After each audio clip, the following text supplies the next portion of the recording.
10 ఏళ్ల బీఆర్ఎస్ పాలన, 2 ఏళ్ల కాంగ్రెస్ విధ్వంసంపై చర్చకు సిద్ధమంటూ శనివారం మంత్రి అడ్లూరు లక్ష్మణ్కి ప్రతి సవాల్ విసిరిన మాజీ మంత్రి కొప్పుల ఈశ్వర్. ఈ నేపథ్యంలో సోమవారం మధ్యాహ్నం 1 గంటకు 125 అడుగుల అంబేద్కర్ విగ్రహం వద్దకు రానున్న మాజీ మంత్రి కొప్పుల ఈశ్వర్, ఇతర బీఆర్ఎస్ నాయకులు.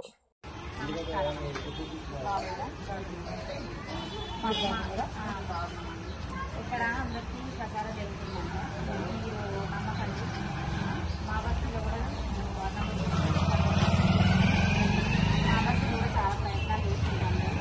మాకు అన్ని హామీలు ఇస్తుంది, ఇల్లు ఇస్తామన్నారు, కరెంట్ అన్నారు, 6,000 ఇస్తా అన్నారు, ఇవ్వలేదు. ఇక్కడ కూడా అట్లనే ఇస్తాను అంటుందంట. మీరు కూడా మోసపోకండి, మేము మోసపోయినట్టు మీరు కూడా మోసపోకండి. అందరికీ తినడానికి కోట శ్రీనివాసరావు సినిమాలో చూపించినట్టు మనకు కూడా ఆయన ఇట్లనే ఆశలు పెట్టి చూపిస్తుంది. మీరు కూడా మోసపోకండి. కంటోన్మెంట్ నుంచి వచ్చినాము. మా దగ్గర ఉప ఎలక్షన్లు జరిగాయి, మాకు వారు హామీలు ఇచ్చాడు, ఆ హామీలు ఏవి కాలేదు.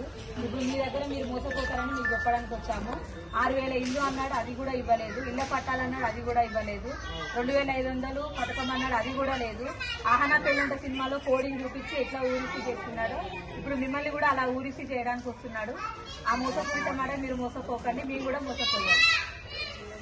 మేము కంటోన్మెంట్ నుంచి వచ్చినాము.